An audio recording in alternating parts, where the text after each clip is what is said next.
viewers, welcome to JJmum's lifestyle. அஸ்ஸலாமு அலைக்கும். எல்லா புள்ளும் இறைவனுக்கு. எல்லாரும் எப்படி இருக்கிறீங்க? நல்லா இருக்கிறீங்களா? இன்றைக்கி நம்ம சின்ன சின்ன டிப்பு பார்க்க போகிறோம். கிச்சனை எப்போவுமே எப்படி சுத்தமாக பளிச்சுன்னு எப்படி வச்சுக்கலான்னு ஒரு சின்ன சின்ன டிப்பை நீங்கள் ஃபாலோ பண்ணாலே உங்கள் கிச்சன் நல்லா பளபளன்னு இருக்கும். அதை பற்றி தான் பார்க்க போகிறோம். இது கண்டிப்பாக ரொம்ப பேருக்கு ரொம்ப ஒரு யூஸ்ஃபுல்லாக இருக்கும். நம்ம சேனல் இது வரைக்கும் சப்ஸ்கிரைப் பண்ணி மணி பெல் ஐக்கானை கிளிக் பண்ணுங்கள். அப்படியே உங்களுக்கு இந்த வீடியோ பிடிச்சிச்சின்னா ஒரு லைக் கொடுங்க. உங்களுக்கு ரொம்ப பிடிச்சிச்சின்னா உங்கள் ஃப்ரெண்டு ஃபேமிலி ஷேர் பண்ணுங்கள். அப்போ தான் அவங்களுக்கும் யூஸ்ஃபுல்லாக இருக்கும். உங்களுக்கு யூஸ்ஃபுல்லாக இருந்தால் ஷேர் பண்ணுங்கள். இப்போ அவங்க வீடியோவில் போகலாமா? சமைக்கும்போது சமயத்தில் அந்த ஸ்பூன் என்ன செய்வோம், அந்த கரண்டி ஸ்பூன் என்ன செய்வோம், அப்படியே வச்சுருவோம். அது வேறு அழுக்காக போயிடுங்க அடுப்பு. இப்படி ஸ்பூன் வைக்கிறது இருந்தால் வைங்க, இல்லைன்னா ஒரு தட்டு மூடியில் வச்சு இந்த மாதிரி வச்சுக்கிறோங்க. கரண்டி ஆப்பே வச்சுக்கிறோங்க.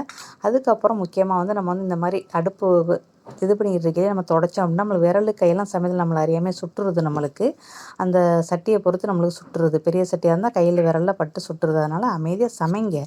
எவ்வளோ வேணாலும் சிந்திட்டு போகுது. சமைச்சப்பறம் அதுக்கப்புறம் நீங்கள் தொடச்சிக்கிறங்க. இது என்னோட ஒரு கருத்து, அவ்வளோதான். அதுக்கப்புறம் என்ன சாப்பாடு செஞ்சாலும் சரி நீங்கள் அந்தந்த இதில் போட்டு மூடி வச்சுட்டு கழுவுறதுக்கு பெரிய பெரிய சட்டியெல்லாம் எடுத்து போட்டுருங்க. கடாயை, அணைச்சட்டியா, குழம்பு சட்டியா, எதாக இருந்தாலும் சரி எடுத்து போட்டுருங்க. அப்போ உங்களுக்கு உங்கள் கிச்சன் வந்து கொஞ்சம் நீட்டாக இருக்கும். பார்க்குறதுக்கு ரொம்ப நீட்டாக இருக்கும். நீங்கள் மேசையில் வைக்கிறதுக்கும் உங்களுக்கு நீட்டாகவே இருக்கும். சாப்பாடெல்லாம் போட்டு மூடி வைக்கிற இடத்துல மூடி வச்சாச்சு. இதுக்கப்புறம் நம்ம க்ளீனிங் பண்ணணும். இந்த பாட்டில் வந்து காஞ்சிருச்சு. இது எதுவும் போட்டு வைக்கிறது பொருளாக இருந்தால் போட்டு வைங்க. அப்படி போட்டு வைக்கிறதுக்கு ஒன்றும் இல்லைன்னா எடுத்து அந்த இடத்துல ஒரு இடத்துல வச்சுருங்க. பாட்டில் எல்லாம் ஒரு இடத்துல வச்சுட்டிங்கன்னா உங்களுக்கு ஈஸியாக இருக்கும். இது வந்து நெய் பாட்டில் தண்ணியில் ஊறுது. நம்ம ஒரு நேரத்தில் கழுவிடலாம். கழுவி காய வச்சோம்னா வேறு எதுவும் போட்டுக்கரலாம். இந்த மாதிரி குட்டி குட்டி பாட்டில் எல்லாம் தூக்கி போடாமல் கழுவி காய வச்சுக்கிட்டிங்கன்னா உங்களுக்கு யூஸாக இருக்கும். இன்றைக்கி வந்து நம்ம வந்து இந்த சோப்பு தான் எடுத்துருக்கிறேன் பீங்கான் கழுவுறதுக்கு. இதில் எனக்கு தேவை வந்து ஒரு ஸ்பூன் அளவுக்கு தான் இன்றைக்கி வேணும். இன்றைக்கி முச்சோடு நாளை காலையில் வரைக்கும் இதை வச்சு நான் யூஸ் பண்ணிடுறேன். கொஞ்சோண்டு தண்ணி ஊற்றி வச்சுக்கிறேங்க. நீங்கள் லிக்யூட் யூஸ் பண்ணுறதா இருந்தால் பிரச்சனை இல்லை.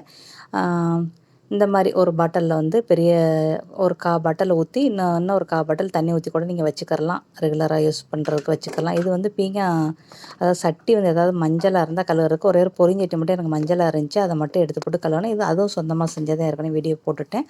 அப்புறம் கிச்சன் வேஸ்ட்லாம் வெளியில் ஒரு சிங்க் இருக்கும், அதில் வச்சாச்சு. அதுக்கப்புறம் கொஞ்சோண்டு அந்த சோப்பு எடுத்து இன்றைக்கி உள்ள சட்டி பாத்திரத்தெல்லாம் கழுவுறேன். இப்போ நெய் பாட்டிலும் கழுவியாச்சு, சட்டி பாத்திரமும் கழுவியாச்சு. நெய் பாட்டில் கழுவி நம்ம காய வைக்கிற பாட்டில் காய வைக்கிறதுக்குன்னு ஒரு மேலே ஒரு ஸ்டாண்ட் வச்சுருப்பேன். சட்டி பாத்திரம் கவுத்துறதுக்கு அந்த இடத்துல வச்சுட்டேன். இப்போ இது தண்ணி வடிஞ்சோடனே அந்த ஸ்டாண்ட்லேயே வச்சுருவேன். காஞ்சிரும், காற்றுலேயே காஞ்சிரும். அவ்வளோதான். எதுவும் தொங்க விட்றதா இருந்தால் தண்ணி வடிஞ்சோடனே நீங்கள் தொங்க விட்டுக்கிறங்க. இந்த மாதிரி நம்ம அந்தந்த இடத்துல வச்சுட்டாலே நம்ம கிச்சன் வந்து நல்லா நீட்டாக இருக்கும்.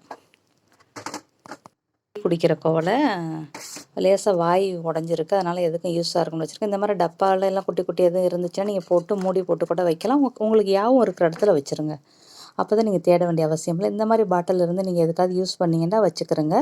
யூஸ் இல்லைன்னா நீங்கள் தூக்கி குப்பையில் வச்சுருங்க. இதுவும் இடத்த மறைச்சி கிடக்கும். எனக்கு எதுக்காவது கார்டனுக்கு வேணும் அப்படின்னா நான் எடுத்து கார்டனோட சிங்கில் வச்சுட்டேன். வெளியில் தான் இருக்கும். கதெல்லாம் திறக்க மாட்டேன். ஜன்னலுக்கு இருந்து அப்படியே வச்சுருவேன். அது வாட்டுக்கு இருக்கும். நான் கார்டனுக்கு போயில அதை எடுத்து வச்சுருவேன். எடுத்து தேவைன்னா வச்சுக்கிருவேன், இல்லைன்னா தூக்கி குப்பையில் போட்டுருவேன். இது வந்து நேற்று காய வச்சது, நேற்று தான் காஞ்சிருக்குது. காய வைக்கிறதுக்கு கீழே வந்து ஒரு இது விரிச்சிருவேன். அது பெரிய பெரிய பாத்திரம்லாம் காய வைக்க அந்தந்த இடத்துல எடுத்து வச்சுருங்க. இன்றைக்கி இது தேவையில்லை, இதை எடுத்து இதில் காய போட்டுருங்க. அதுக்கப்புறம் நம்ம வந்து கழனி தண்ணி வச்சுருக்குறோம். அதை கொண்டு போய் வெளியில் வச்சிட வேண்டியது. ஒரு வாளி இருக்கும், அதில் ஊற்றி வச்சுட்டு இந்த சட்டி எடுத்துகிட்டு வந்துடணும். வாளி எடுத்து மூடி வச்சிட வேண்டியது. இது புளிச்சதோட கண்டுகளுக்கு கொடுத்துக்கிறலாம். அப்புறம் இது வந்து வீடு துடைக்கிற மோப்பு, ஜாடு என்னென்ன இருக்கோ எல்லாமே நீங்கள் வைக்கலாம். 2 வந்து இந்த மாதிரி மாட்டுறது மாதிரி இருக்கும். 4 மாட்டுறது மாதிரி இருக்கும். 2 வந்து இப்படி சொருவுற மாதிரி இருக்கும். இது ரொம்ப ஒரு யூஸ்ஃபுல்லாக இருக்கும். இடமும் உங்களுக்கு ரொம்ப மிச்சம், நல்லா சுத்தமாக இருக்கும். இப்போ கேட்ட சாத்திடலாம். இதுக்கப்புறம் இந்த டப்பாக்கெல்லாம் நல்லா கழுவி காய வச்சுருக்கிறேன். இதுக்கெல்லாம் மூடி போட்டு வச்சுருங்க. எதுவும் இருந்தால் போடுங்க, இல்லைன்னா ஏதாவது ஒரு இடத்துல பத்திரமா வைங்க. தேவைப்படலை எடுத்துக்கிறலாம். எதையுமே கொசன்னு வைக்காமல் அந்தந்த இடத்துல வச்சுட்டிங்கனாலே உங்களுடைய இடம் வந்து நல்லா நீட்டாக இருக்கும். சின்ன இடமா இருந்தாலும் சரி நீங்கள் அந்தந்த இடத்துக்குள்ள வச்சுருங்க. ஒருவேளை எனக்கு வந்து சின்ன ஃபேமிலினால இப்படி இருக்கான்னு தெரியல. இந்த இடத்துல மட்டும் நான் ஒரு கேபினெட் போடணும். நீல வாழை கேபினெட் போட்டு ஓட்டையாக கதவுக்கு வச்சு சட்டி பாத்திரம்லாம் அடுக்குன்னு ஒரு ஆசை. எப்போ நடக்கும்னு தெரியல. அதுக்கப்புறம் எல்லாமே கழுவியாச்சு. அந்த பஞ்சையும் கழுவி வச்சுருங்க. தண்ணியை தான் நான் எப்போ பார்த்தாலும் வேகமாக திறந்துடுறேன். அது சிறுத்து வைக்க முடியலை. வேகமாக திறந்துடுறேன். இப்போ வந்து நம்ம வந்து எல்லா இடத்தையும் இப்போ சிங்கு எல்லாத்தையும், அடுப்பு எல்லாத்தையும் நம்ம க்ளீன் பண்ண போகிறோம். அதுக்கு நம்மளுக்கு தேவை வந்து ஒரு 2 சொட்டு ஷாம்பு வேணும் நம்மளுக்கு. ஒரு 200 மில்லி தண்ணி. இது வந்து உங்களுக்கு 2 சொட்டு ஷாம்புவே உங்களுக்கு வந்து கிட்டத்தட்ட 1 வாரத்துக்கு உங்களுக்கு வரும். ஏன் கிச்சனுக்கு வருது 1 வாரம். நீங்கள் எவ்வளோ நாளைக்கு யூஸ் பண்ணுறீங்களோ யூஸ் பண்ணிக்கிறீங்க. இல்லை ஒரு நாளில் முடிக்கிறனாலும் எல்லாமே துடைக்கிறதா இருந்தால் நீங்கள் ஒரு நாளாக துடைக்கலாம். அதாவது ஐஸ் பெட்டி, கேபினெட் கதவு, கிச்சனுடைய டைல்ஸு எல்லாமே இதுன்னு ஒரு பேக்கெட் ஷாம்பு உங்களுக்கு வேணும். ஓகேயா? இப்போ நம்ம க்ளீனிங் பண்ணுறதுக்கு ரெடி ஆயிடுச்சு ஸ்ப்ரே. இன்னும் கொஞ்சம் ஷேம்பு இருக்குது, அது வீடு துடைக்கிறக்காண்டி நான் வச்சுருக்கிறேன். இன்னைக்கு வியாழக்கிழமை, இன்றைக்கி நம்ம வீடு துடைக்கணும். இப்போ ஸ்ப்ரே பண்ணி இந்த கிச்சன் இதெல்லாம் துடைச்சிருங்க. இது டெய்லி நம்ம செய்கிற வேலை தான். இந்த வேலைலாம் நம்ம டெய்லி செய்கிறோம். வீடு துடைக்கிற மட்டும் தான் வாரத்தில் ஒரு நாளைக்கு வீடு துடைப்பேன். 2 வாரத்துக்கு ஒரு தடவை தான் வெளியே கழுவி விடுவோம். அது வேலைக்கு ஒரு ஆள் வரும் 2 வாரத்துக்கு ஒரு தடவை. நானும் அவங்களும் சேர்ந்து வீடெல்லாம் க்ளீன் பண்ணுவோம். அந்த மாதிரி தான் செஞ்சுக்கிறது. இப்பப்போ ஜன்னல், ஃபேனு, வீடு வெளியே கழுவுறது எல்லாமே செஞ்சுக்கிறது. இப்போ இந்த இடத்த என்ன செய்யுங்க, நல்லா துணியை வச்சு நல்லா துடைச்சிருங்க. இந்த ஷேம்பு ஸ்ப்ரே இருக்குல்ல, அதை லேசாக துணியில் அடிச்சு விட்டு துடைச்சிருங்க. எல்லா இடத்தையுமே கையோட துடைச்சிட்டிங்கன்னா உங்களுக்கு நல்லா க்ளீனாக நீட்டாக இருக்கும். டெய்லியும் இந்த வேலையெல்லாம் நம்ம பண்ணிடணும். இல்லைன்னா எண்ணெய் அப்படியே தெரிச்சு இருக்கும். அது நம்மளுக்கு சமையலில் ரொம்ப இதாக இருக்கும் பார்க்க. அது இந்த மாதிரி லேசாக துடைச்சி கொஞ்ச நேரத்து வேலை தான் இதெல்லாம் செய்கிறதுக்குன்னு பார்த்தா 1 நிமிஷம் 2 நிமிஷத்தில் இதெல்லாம் ரெடி பண்ணிடலாம். கொஞ்ச நேரத்து வேலை. இதெல்லாம் சோம்பல் படாமல் நீங்கள் செஞ்சுருங்க. ஒரு நாளைக்கு ஒரு தடவை செஞ்சுருங்க. அது சமைச்சு முடிச்சதோடய செஞ்சிட்டீங்கன்னா உங்களுக்கு ரொம்பவே ஈஸியாக இருக்கும். அப்புறம் டிஷ்யூ பேப்பரை போட்டு நான் வந்து இப்போ இதை அடுக்கிறேன். நான் டிஷ்யூ பேப்பர் எனக்கு இதாக போச்சு, அதனால் வேறு பேப்பர் போட்டிருக்கிறேன். ஓகேயா? அவ்வளோதான். இந்த இடத்த அப்படியே ஸ்ப்ரே பண்ணி விட்டு அந்த இடத்தையும் துடைச்சிருங்க. அது லேசாக எண்ணெயாக இருக்கும், துடைச்சிருங்க. நம்ம வந்து அந்த கீழே உள்ள இடத்தெல்லாம் டெய்லி துடைச்சா ரொம்ப நல்லது. இல்லைன்னா ஒரு 3 நாளைக்கு ஒரு தடவை அந்த இடத்தெல்லாம் துடைச்சிருங்க. இழுத்துக்கிட்டு துடைச்சிருங்க. உப்பு ஜாடி எல்லாத்தையுமே இழுத்துக்கிட்டு துடைச்சிருங்க. ஆனால் உப்பு ஜாடி மூடியெல்லாம் நம்ம டெய்லி துடைச்சிடணும். அதே மாதிரி எண்ணெய் பாட்டிலையும் நீங்கள் டெய்லி துடைச்சிருங்க. நான் இந்த உப்பு ஜாடி, புளி ஜாடி, நைஸ் உப்பு எல்லாமே இந்த பக்கம் வச்சுருப்பேன். அந்த சைடு எண்ணெய் வச்சுருப்பேன். அவ்வளோதான் நம்ம வீட்டில் இருக்கும் எப்போவுமே. நீங்கள் கிச்சனை எப்படி க்ளீன் பண்ணுவீங்க அப்படின்னு முடிஞ்சால் கமெண்ட் பண்ணுங்கள். கோலை வந்து பீங்காங்கோலை. இது வந்து ஏதோ கல்யாணத்துக்கு கொடுத்தது, எங்கள் அக்கா எனக்கு ஒன்று கொடுத்தாங்க. இதில் சார்ஜ்லாம் இருக்கும். சார்ஜ் போட்டு வெதுப்பாகவே காஃபி குடிக்கலாம். ஆஃபீஸில் இருக்கிறவங்களுக்கு இது ஓகே.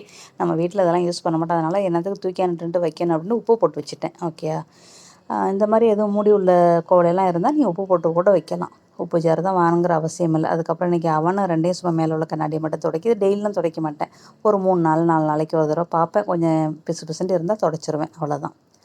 இப்போ நம்மளுடைய டேபிள் டாக்கு, அதாவது கிச்சன் மேடை எல்லாமே நம்ம வந்து துடைச்சிட்டோம்.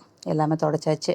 அப்புறம் இந்த குக்கரு, மிக்ஸி எதாக இருந்தாலும் சரி, சுடு தண்ணி கொதிக்க வைக்கிறதா எதாக இருந்தாலும் சரி, எல்லாத்தையுமே இந்த லேசாக துணியில் லேசாக இப்படி ஸ்ப்ரே பண்ணி விட்டு துடைச்சிட்டிங்கன்னா உங்களுடைய கிச்சன் வந்து பளபளண்டு இருக்கும். உங்களுடைய நீட்டாக இருக்கும். எப்போவுமே பொருளை இருக்கிற இடத்துல வச்சுட்டிங்கனால உங்கள் வீடு நீட்டாகவே இருக்கும். கிச்சன் மட்டும் இல்லை, வீடு ஃபுல்லாகவே உங்களுக்கு நீட்டாக இருக்கும். அந்த இடைக்கெல்லாம் சமயத்தில் அழுக்கு இருக்கும். அதை துணி வச்சு துடைச்சிருங்க. நான் வந்து போன வாரம் தான் துடைச்சேன். ஞாயிற்றுக்கிழமை துடைச்சேன். இன்றைக்கி வியாழக்கிழமை. அதனால் நம்ம வீடு அந்தளவுக்கு ஒரு இது இல்லை. அதனால தான் நான் கேபினெட் கதவுலாம் துடைக்கலை. ஞாயிற்றுக்கிழமை துடைச்சோம். இப்போ வந்து சிங்கையும் கழுவியாச்சு. அவ்வளோதான். தண்ணி பைப்பாக இருக்கிறனால நம்ம தண்ணி வந்து ஓவராகவே யூஸ் பண்ணுறோம். தண்ணியை கொஞ்சம் குறைச்சே யூஸ் பண்ணணும்னு நானும் சமயத்தில் நினைப்பேன். பைப்பை திறந்தோடயே நிறையா வர்றதுனால எனக்கு அது சமயத்தில் மறதியாகவே வேலையை பார்த்துட்றேன். அது தவறு தான். அதுக்கப்புறம் மேசையை நல்லா ஸ்ப்ரே பண்ணி விட்டு துடைச்சிருங்க. டெய்லி நீங்கள் மேசையை வந்து ஸ்ப்ரே பண்ணி விட்டு துடைச்சிடுங்க. ஏன்னா அதெல்லாம் வச்சு சாப்பிட்றோம். அதனால் டெய்லியும் நீங்கள் துடைச்சிருங்க.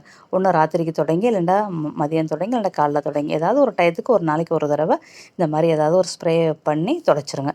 இதுக்கெலாம் அதிகமாக காசு கொடுத்து நம்ம வாங்க வேண்டிய அவசியமே கிடையாது. நம்ம வீட்டில் இருக்கிற பொருளை வச்சு நம்ம வந்து ஷாம்பு போட்டு நம்ம வந்து செய்யலாம். இல்லையா, டிஷ்வாஷிங் லிக்விடை போட்டு நீங்கள் செய்யலாம். பல மாதிரியாக நீங்கள் எதை வேணுமோ நீங்கள் போட்டு நீங்கள் துடைச்சிக்கிறலாம். இப்போ துணியை ஊற வச்சு புழிஞ்சிட வேண்டியது. இதில் கொஞ்சமாக சோப் தூள், கொஞ்சமாக குளோரக்ஸ் போட்டு ஊற வச்சுருக்கிறேன். இப்போ அந்த ஸ்ப்ரே பட்டர் ஷாம்பு இருக்குல்ல, அதை தூக்கி வச்சாச்சு.